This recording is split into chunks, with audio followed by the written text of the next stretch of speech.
So guys, we have completed the 6 videos of drugs and one video of a classification of antiviral with tricks. So you guys should watch. Now we have next drug, that is acyclovir, and it is one of the important drug, for exam point of view, for DI, for GPAT, for any pharmacist exam. So let's begin. So its category. First of all, we discuss the category. The category is antiviral. ये किस में आती है? Antiviral में आती है. ये तो सिंपल है. डेरिवेटिव, ये पूछा जा सकता है, पूछा नहीं गया है. डेरिवेटिव डीऑक्सीग्वेनोसिन एनालॉग है और एंटी हर्पिस वायरस है. अब ये डीऑक्सीग्वेनोसिन, ग्वेनिन हम जो पढ़ते हैं, आप याद करो, हम जब डीएनए पढ़ते हैं तो डीएनए AGTCU, तो एजी यानी एडेनिन और ग्वेनिन पढ़ते हैं जो पायरिमिडीन में आते हैं, प्यूरिन में आते हैं. तो वही ये चीज है. उसके बाद एंटी हर्पिस, आपको पता है ये हर्पिस सिंप्लेक्स पे काम करती है. ए साइक्लोविर और जितने भी जैसे गैन साइक्लोविर वगैरह जो हमने क्लासिफिकेशन में डिस्कस किए, वो जनरली हर्पिस वायरस के ऊपर ही इफेक्टिव होते हैं. तो हर्पिस वायरस का जो वायरस होता है वो कौन सा होता है? हर्पिस सिंप्लेक्स वायरस होता है, जो कौन सा होता है? डीएनए वायरस होता है. कौन सा होता है? DNA virus.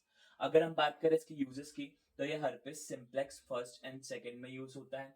Varicella zoster, varicella zoster क्या होता है? जो चिकन पॉक्स कॉज करता है, तो ये इंपॉर्टेंट वायरस है, इसको भी, इसके लिए भी इफेक्टिव होते हैं. थर्ड होता है हमारा एप्स्टेन बार वायरस. ये एप्स्टेन बार वायरस क्या होता है? इसके सिम्टम्स तो वैसे दिखते नहीं है, बट कभी पर ये लीथल हो सकता है फॉर न्यू बॉर्न, यानी जो नया बच्चा हुआ है, और जो है प्रेग्नेंट वुमेन, इनके लिए लीथल हो सकता है. उसके बाद साइटोमेगेलो वायरस, इसके ऊपर हमारा जो है उस पे क्वेश्चन आया था आरआरबी में, साइटोमेगेलो वायरस पे. तो जो साइटोमेगेलो वायरस है, ये जनरली इसके, ये भी हर्पिस का ही मतलब एक कैटेगरी में आता है. तो ये सॉर थ्रोट वगैरह ये कॉज करता है. सॉर थ्रोट मतलब गला खराब हो जाना वगैरह, ऐसे ही इन्फेक्शन करेगा. उसके बाद हम आगे आते हैं मैकेनिज्म ऑफ एक्शन पे. बहुत इंपॉर्टेंट मैकेनिज्म ऑफ एक्शन है. ए साइक्लोविर के फॉर्म में जो है काम नहीं करती है. ये ए साइक्लोविर मोनोफॉस्फेट में कन्वर्ट होती है. एंजाइम पूछा जा सकता है, जीपैट में शायद पूछा गया है. ए साइक्लोविर मोनोफॉस्फेट में जो एंजाइम होता है वो थायमिडीन काइनेज होता है. और ये एंजाइम के बारे में स्पेसिफिक एक चीज याद रखनी है आपको, कि ये वायरस स्पेसिफिक एंजाइम पर ही ये, जो वायरस स्पेसिफिक एंजाइम होते हैं उसी से कन्वर्ट होंगे. जैसे थायमिडीन काइनेज जो है वो वायरस स्पेसिफिक एंजाइम ही है, मतलब वायरस स्पेसिफिक, मतलब उस पर्टिकुलर वायरस पे ही एक्ट करेगा. तो ए साइक्लोविर से ए साइक्लोविर मोनोफॉस्फेट हुआ, फिर ए साइक्लोविर मोनोफॉस्फेट से ए साइक्लोविर ट्राइफॉस्फेट. तो ये कौन करता है? सेल्यूलर काइनेस करता है. अब इस ये दो तरीके से, अब ये एक्टिव हो गया, ए साइक्लोविर ट्राइफॉस्फेट के फॉर्म में एक्टिव हो चुका है. अब ये दो काम करेगा, इसको दो ही आते हैं. एक तो ये डीएनए रेप्लिकेशन को इनहिबिट करेगा, और एक वायरल रेप्लिकेशन को. डीएनए रेप्लिकेशन, जो कि मैंने बताया था ऑलरेडी, ये डीएनए वायरस हमने पढ़ा है.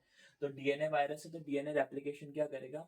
ये डीएनए पॉलीमरेज मतलब डीएनए जो बनाता है उसी एंजाइम को ये क्या कर देगा? इनहिबिट कर देगा.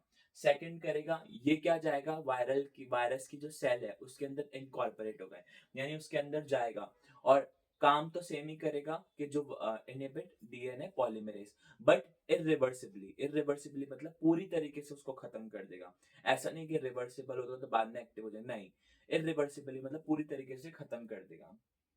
अब इसके साइड इफेक्ट्स आते हैं. तो साइड इफेक्ट्स BHRT, भरत से आपको लर्न करना है.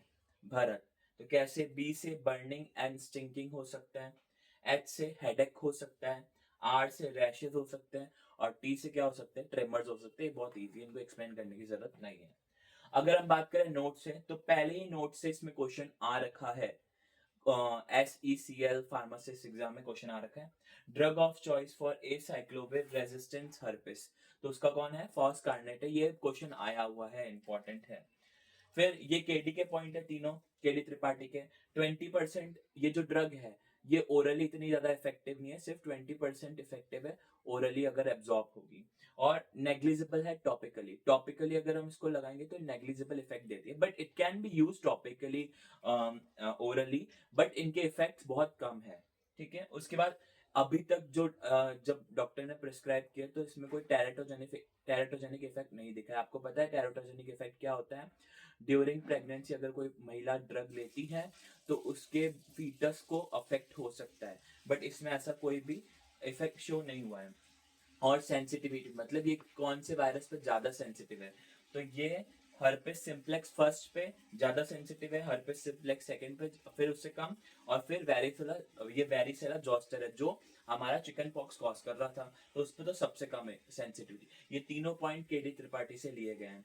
तो अगर आपको ये वीडियो अच्छी लगती है तो please like share and subscribe.